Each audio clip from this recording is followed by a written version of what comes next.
اعوذ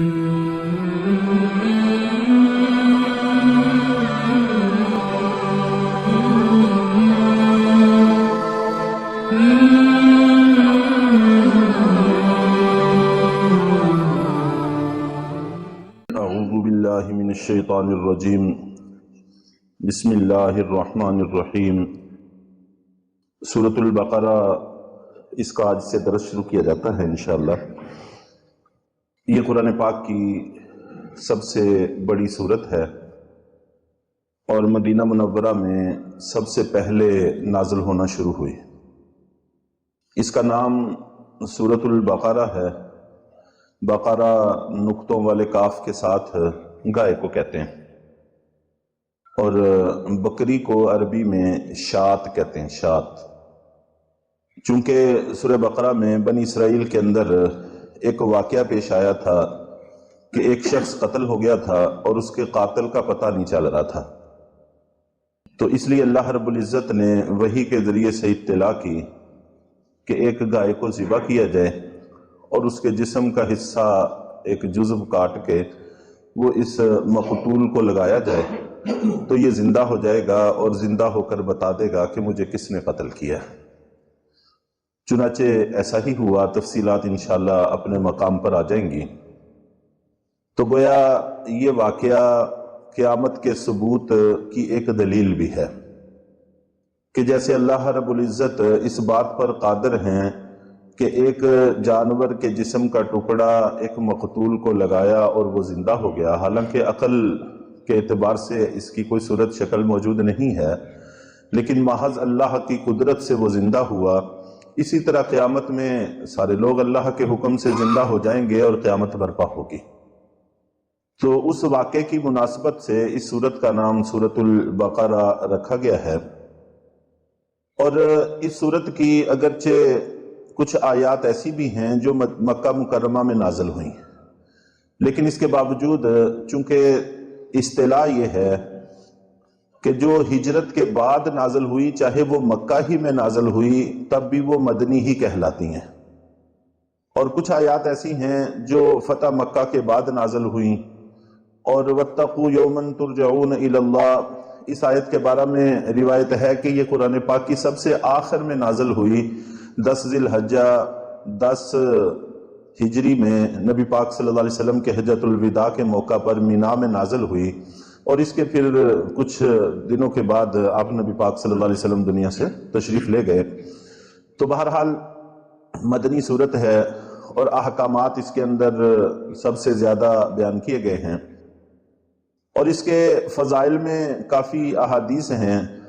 نبی پاک صلی اللہ علیہ وسلم کا فرمان ہے کہ اس کو پڑھنا برکت ہے اور اس کو چھوڑنا برکت سے، اس کی تلاوت سے بے پرواہی برتنا یہ حسرت اور نقصان ہے، اور اہل باطل اس پر غالب نہیں آ سکتے۔ امام قرطبی رحمہ اللہ نے لکھا ہے کہ اہل باطل سے مراد جادوگر ہے۔ اگر کوئی بندہ اس کی تلاوت کا اہتمام رکھتا ہے تو جادوگر کبھی بھی اس پر غالب نہیں آ سکتے۔ عجیب و غریب قسم کے واقعات تاریخ کی کتابوں میں منقول ہیں، لیکن ہمارے لیے اللہ کے رسول صلی اللہ علیہ وسلم کا ارشاد کافی ہے۔ اور اس صورت کے بارے میں آتا ہے کہ اس کی ہر آیت کے ساتھ 70,000 فرشتے تشریف لائے۔ ہر آیت 70,000 فرشتوں کے جلب میں نازل ہوئی، تو اس قدر اس کی ہر آیت کو کے اندر اہتمام برتا گیا۔ اور نبی پاک صلی اللہ علیہ وسلم کا یہ بھی فرمان ہے کہ اس میں ایک آیت ایسی ہے جو قرآن پاک کی تمام آیات سے افضل ہے، اور مراد اس سے آیت الکرسی ہے۔ تو آیت الکرسی اپنی فضیلت کے اعتبار سے، ثمرات کے اعتبار سے سب سے بڑی آیت تصور کی جاتی ہے، اس کے پڑھنے کا بھی اہتمام کرنا چاہیے۔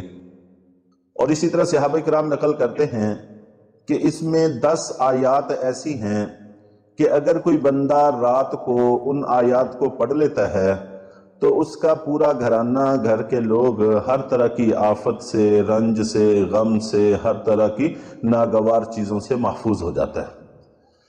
اور وہ 10 آیات، 4 آیات قرآن پاک کی شروع کی ہیں اولئک هم المفلحون تک، اور 3 آیتیں درمیان میں آیت الکرسی اور 2 آیتیں اس سے آگے، اور 3 آیتیں سورۃ بقرہ کی آخری، تو یہ کل ملا کر 10 آیتیں بن جاتی ہیں، اور عام طور پر یاد بھی ہوتی ہیں، نہ بھی یاد ہوں بندہ قرآن پاک سے دیکھ کر پڑھ لیتا ہے۔ عشاء کی نماز پڑھی ہوتی ہے، باوضو ہوتا ہے، قرآن پاک اٹھائے اور یہ 10 آیات پڑھ لے، 5 منٹ لگ جائیں گے، 3-4 منٹ لگ جاتے ہیں، تو اتنی بڑی فضیلت اس سے حاصل ہو جاتی ہے، پورا گھرانہ محفوظ ہو جاتا ہے۔ تو اس لیے اس کے پڑھنے کا اہتمام بھی رکھنے کی کوشش کرنی چاہیے۔ اس کا آغاز اللہ رب العزت نے الف لام میم سے فرمایا ہے۔ الف لام میم اور اس طرح کے الفاظ، ان کو حروف مقطعات کہا جاتا ہے۔ مقطعات قطع کی جمع ہے، جس کا معنی ہوتا ہے الگ الگ ہونا، چونکہ ان کو الگ الگ پڑھا جاتا ہے، ملا کے نہیں پڑھا جاتا، بخلاف آگے ذالک الکتاب میں ذال لام کاف ایسے نہیں پڑھتے، بلکہ ذالک الکتاب ایسے پڑھتے ہیں، اور ان کو الگ الگ پڑھا جاتا ہے، الف لام میم الگ الگ پڑھتے ہیں، اس لیے ان کو حروف مقطعات کہا جاتا ہے۔ اور اس کے ساتھ ساتھ ان کو متشابہات بھی کہا جاتا ہے۔ متشابہات سورہ آل عمران کے شروع میں اس کا تذکرہ ہے، تو تفصیل وہاں پر ہی انشاءاللہ آ جائے گی۔ متشابہات کا معنی ہے کہ ان کے معنی اللہ تعالیٰ نے نہیں بتلائے، اور یہ 2 قسم کی آیات ہیں قرآن پاک میں جو متشابہات کہلاتی ہیں۔ ان کے پیچھے زیادہ پڑھنا یہ دلوں کی کجی کی علامت ہے، اس لیے بس اللہ اور اللہ کے رسول جانے، ہم ایمان لاتے ہیں جو بھی اللہ کی مراد ہے بس وہ حق ہے، ہم اس پر ایمان لاتے ہیں، ہمارے لیے اتنا ہی حکم ہے۔ تو متشابہات کی پہلی قسم یہ حروف مقطعات ہیں، جن کا ہمیں لغوی معنی بھی معلوم نہیں ہے، اور جو اللہ تعالیٰ کی مراد ہے وہ بھی ہمیں معلوم نہیں ہے۔ اور دوسری قسم کی متشابہات وہ ہیں کہ ان کے لغوی معنی تو ہمیں معلوم ہے، لیکن مراد کیا ہے، اس کی صورت کیا ہوگی، اس کی شکل کیا ہوگی، یہ ہم نہیں جانتے۔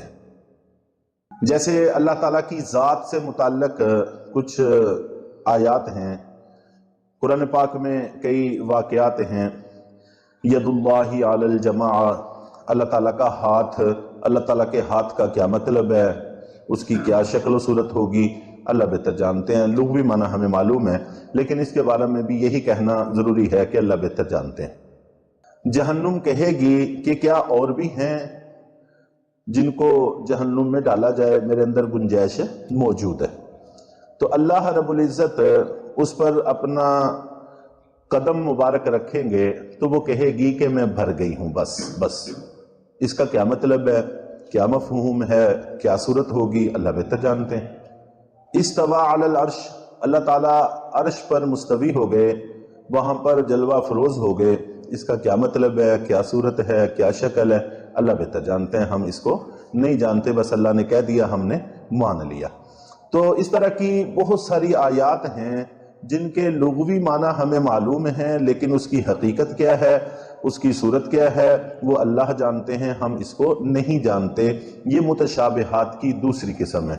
تو چاہے پہلی قسم ہو جن کے لغوی معنی بھی ہمیں معلوم نہیں، اللہ کی کیا مراد ہے وہ بھی ہمیں معلوم نہیں، چاہے دوسری قسم ہو کہ لغوی معنی تو معلوم ہے لیکن مراد ہمیں معلوم نہیں ہے، دونوں کے بارے میں بس یہی کہنا کافی ہے کہ جو اللہ کی نے کہا بس حق کہا، ہم اس پر ایمان لاتے ہیں۔ اللہ تعالی ہم سب کو قرآن پاک سے محبت اور لگاؤ کی توفیق عطا فرمائے۔